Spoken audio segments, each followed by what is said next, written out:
कोरेगाव तालुक्यातील रहमतपूर नगर परिषदेची निवडणूक दीर्घ कालावधीनंतर म्हणजे सुमारे 9-9.5 वर्षांनंतर होत आहे। गेली 4-4.5 वर्ष पालिकेचा कारभार प्रशासकांच्या हाती होता।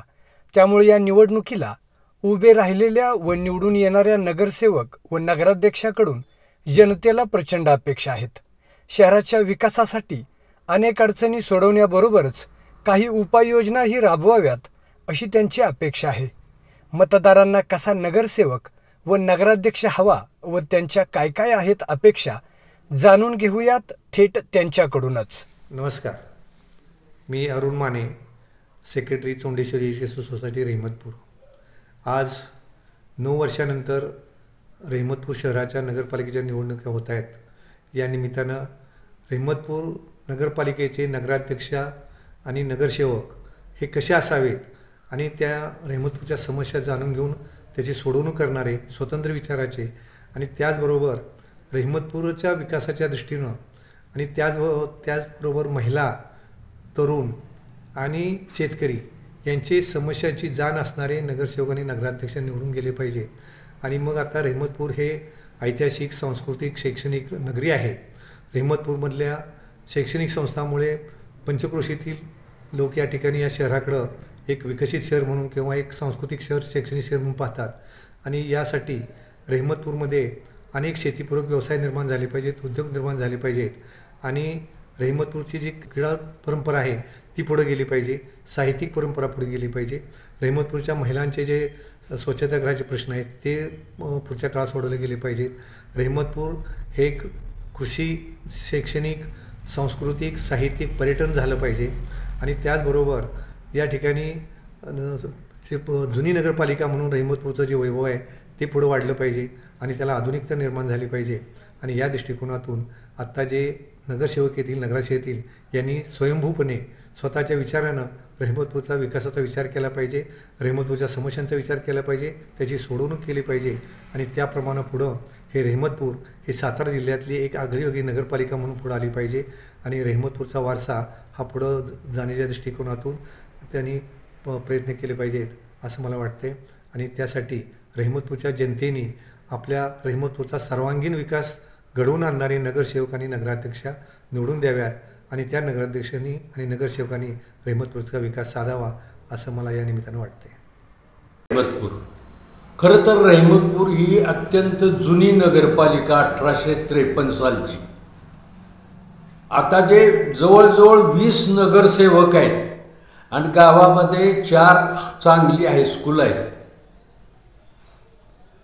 तर सगळ्या नगरसेवकांनी मिळून शाळेशी संबंध जवळचा ठेवला पाहिजे।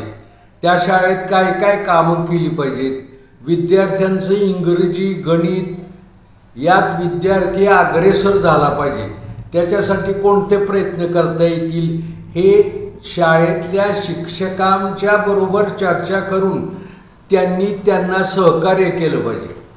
आता नगरपालिकेची निवडणूक ही जवळजवळ 9 वर्षानंतर होते। पूर्वी आता प्रशासनाच्या काळात व्हावा तेवढा विकास झाला नाही। ही जी तूट झाली विकास कामाची ती नगरसेवकांनी भरून काढली पाहिजे।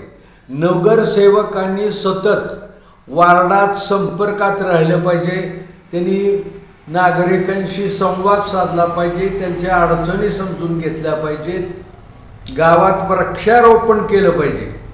सध्या पर्यावरणाला अतिशय महत्त्व आहे, जसं शिक्षणाला महत्त्व आहे तसं पर्यावरणाला आहे।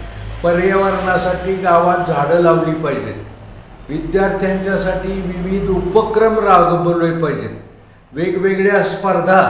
पूर्वी हे गाव मलखांबात प्रसिद्ध होतं, पण अलीकडं 4 मुलंसुद्धा तुम्हाला मलखांब खेळणारी सापडणार नाही, कारण आता अलीकडच्या विद्यार्थ्यांना व्यायामाची जास्त गरज आहे। पूर्वी 500 मलखांब खेळणारी मुलं या गावात होती। मलखांब खेळणारा राम सापकाळ हा महाराष्ट्रात प्रसिद्ध होता। त्याचप्रमाणे गावात अद्यावत वाचनालय आहे, पण गावातले नागरिक विद्यार्थी ही महिला मुली जेवढ्या वाचनालयात यायला पाहिजेत तेवढ्या येत नाहीत. वाचनालयात विविध विषयावरची पुस्तकं आहेत. तिथंच तुम्ही वाचनालयात गेला तर तुम्हाला पुस्तकं वाचायची सवय लागेल. काय होतं, पुस्तकानं मस्तक सुधारतं आणि सुधारलेलं मस्तक पुन्हा पुढं नतमस्तक होत नाही. प्रत्येकानं आपापल्या घरच्या विद्यार्थ्यांना वाचनाची सवय लहान मुलापासून वृद्धापर्यंत सगळ्यांनी वाचन केलं पाहिजे. पण अलीकडं मोबाईलमुळं या चांगल्या सवयीला वाळवी लागते. सध्याच्या काळात बऱ्याच विद्यार्थ्यांना मुलींना पोहता येत नाही, कारण गावात तशी सुविधा नाही. ओढ्याला पाणी नसतं, विहिरीला पाणी असतं, पण तिथं मोटर असते. त्या मोटारीचा धोका असतो. म्हणून विद्यार्थ्यांनी पोहायचं कुठं, पोहायला शिकायचं कुठं. पोहणं हा एक अत्यंत उत्तम व्यायाम आहे. तेव्हा मुलींच्यासाठी आणि मुलांच्यासाठी वेगवेगळे पोहण्यासाठी तलाव बांधले पाहिजेत. आणि हा उपक्रम नगरपालिकेनं मोठ्या हिरिरीनं लाभावं. हे इथल्या मुलांना मुलींना पोहण्यातला व्यायाम मिळेल यासाठी सगळ्या नगरसेवकांनी नगराध्यक्षांनी मिळून हे काम तडीस न्यावं अशी माझी सगळ्या नगरसेवकांना, नगराध्यक्षांना आणि गावातल्या प्रतिष्ठानांना विनंती आहे. नमस्कार, मी ॲडव्होकेट वैभव माने. रहिमतपूर नगरपालिकेचं निवडणूक आता लागलेली आहे. मागील 5 वर्षापासून नागरिक प्रशासनासोबत लोकप्रतिनिधी या ठिकाणी असावेत याची वाट पाहत होते. लोकप्रतिनिधी यासाठी हवे आहेत, प्रशासनावर वचक ठेवणारे आणि प्रशासनाकडून योग्य त्या पद्धतीनं नागरिकांच्या हिताची कामं करून घेण्यासाठी या नगरपालिकेमध्ये लोकप्रतिनिधी हवेत. आणि ती 5 वर्षांमध्ये गरज सर्वांनाच लक्षात आलेली आहे. म्हणूनच लोकप्रतिनिधी कसा असावा या म्हणजे मीच नाही तर प्रत्येक गावातला नागरिक आज त्यावरच व्यक्त होत आहे. नागरिकांना राजकारण करणारा नसावा. भावकी, गल्ली, वाडा नंतरही परत बुडका असं संकुचित राजकारण करण्यापेक्षा विकासाची दृष्टी असणारा, सर्वसमावेशकतेचं धोरण असणारा, सर्व जाती धर्मांना एकत्र घेऊन रहिमतपूरच्या नावाला साजेलसा असा एक राजकीय, सामाजिक आणि विकासाचा विजन घेऊन येणारा असा नगरसेवक किंवा नगराध्यक्ष हवा अशी सर्वांचीच अपेक्षा आहे आणि माझीही तीच अपेक्षा आहे. एक वकील म्हणून रहिमतपूरकडे पाहताना रहिमतपूरला प्रचंड मोठा असा हजारो वर्षांचा इतिहास आहे.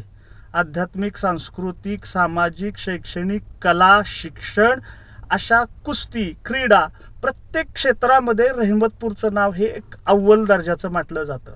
परंतु महाराष्ट्रातली पहिली किंवा इव्हन एशियातली पहिली नगरपालिका असणारी आमची नगरपालिका ही विकासाच्या बाबतीत थोडी मागं आहे अशी खंत वाटते. सर्वच जण प्रयत्न करत आहेत. फक्त योग्य विकासाचं नियोजन आणि विजन जर असेल तर या गोष्टी नक्कीच सकारात्मकपणे करता येऊ शकतील. असं विजन असणारी, लोकांच्या सर्व मूलभूत गरजा पूर्ण होण्यासाठी झटणारा, खमक्या, अभ्यासू आणि तळागाळातल्या व्यक्तींच्या समस्यांची जाण असणारा उमेदवार हवा. त्याचसोबत नगराध्यक्षपदही नागरिकांच्यातून निवडला जाणार आहे. तर नगराध्यक्षही अशाच पद्धतीनं नागरिकांच्या पर्यंत तळागाळात जाऊन काम करणारा असावा अशी या ठिकाणी एक सामान्य एक सुशिक्षित नागरिक म्हणून माझी या ठिकाणी अपेक्षा आहे. मी doctor Sunil Nikam, general practitioner, Rahimatpur येथेच प्रॅक्टिस करतो. रहिमतपूर नगर परिषदेची निवडणूक येऊ घातलेली आहे. त्या दृष्टीनं आता सर्व पक्षांची हालचाल वगैरे चालू आहे आणि संभाव्य नगरसेवक किंवा कसे असावेत राज्यकर्ते आत्तापर्यंत केलेल्या ज्यांनी कारभार केला त्या सर्वांनी चांगली कामं केलेली आहेत रहमतपूरविषयी. रहमतपूरचे तसं पाहायला गेलं तर सुविधा भोवतालच्या परिसरापेक्षा रहमतपूरच्या सुविधा खरोखरच चांगल्या आहेत. रहमतपूरच्या सारखी पाणी व्यवस्था आणि शुद्ध पाणी कुठंच नाही की आत्तापर्यंतच्या इतिहासात रहमतपूरच्या पाणी पुरवठ्या किंवा दूषित पाण्यामुळे कुठले आजार झालेत किंवा असं साथीचा रोग पसरला आहे असं मी आहे तो पण माझ्या आहे तिथं इथं झालं नाही. म्हणजे 72 सालची पाणी योजना आहे रहमतपूरची, इतकी जुनी असूनसुद्धा पाणी पुरवठ्यातलं म्हणजे दोष कधीही निर्माण झाले नाही, हे फार मोठा हा प्लस पॉईंट आहे. आणि फक्त एवढंच की जसं प्रशासन करत असतं तसं जनतेनं सुद्धा त्याची किंमत केली पाहिजे. कारण पाणी हे एक प्रकारे जीवन आहे आणि पाणी अनमोल असतं. उगीच अतिवृष्टी झाली म्हणून पाण्याला किंमत नाही असं पण नसतं. तर माणसानंही पाणी जपून वापरलं पाहिजे. आपण त्याचा वापर किती करतो. आणि एक प्रकारे दुसरं सांगणं की रहमतपूर नगर परिषदे पुरतंच मर्यादित नाही, जे सार्वत्रिक पाणी पुरवठा आहे सगळीकडंच, मला असं वाटतं की 2 त्याच्या योजना असाव्यात. एक शुद्ध पाणी आणि स्वच्छ पाणी. शुद्ध पाणी फक्त स्वयंपाक आणि पिण्यापुरतं लागतं. मग ते किती एका कुटुंबाला लागेल, जास्तीत जास्त 4-5 हांडे म्हणा किंवा एखादं पिंप एवढंच लागू शकतं. बाकीचं पाणी जे असतं आपण शुद्ध केलेलं पाणी इतर संडास, बाथरूम, कपडे धुणे, जनावरं धुणे, गाड्या धुणे, इतर साफसफाईला, फरशी पुसण्याला आपण वापरतो. हा म्हणजे एक प्रकारे पाणी शुद्धीकरणाचा खर्च हा वाया जातो असं मला वाटतं. त्यामुळं एकदाच खर्च होईल, पण तो 2 स्कीम असाव्यात. एक स्वच्छ पाण्याची आणि शुद्ध पाण्याची. स्वच्छ पाणी तुम्ही इतर ह्याला वापरा, शुद्ध पाणी आपलं पिण्यासाठी आणि स्वयंपाकासाठी वापरा, असं एक मला वाटतं. पर्यावरण आणि रहमतपूरचं पर्यावरण खरंच खूप छान, हवामान वगैरे पहिल्यापासून छान. आत्तापर्यंत त्या नगरसेवकांनी वगैरे चांगलीच कामं केलेली आहेत. परंतु नेहमी आता तरुण पिढी सुशिक्षित आहे, सगळं आहे, तरुणांना पण वाव मिळावा आणि सुशिक्षितच उमेदवार उभे असावेत असं मला वाटतं.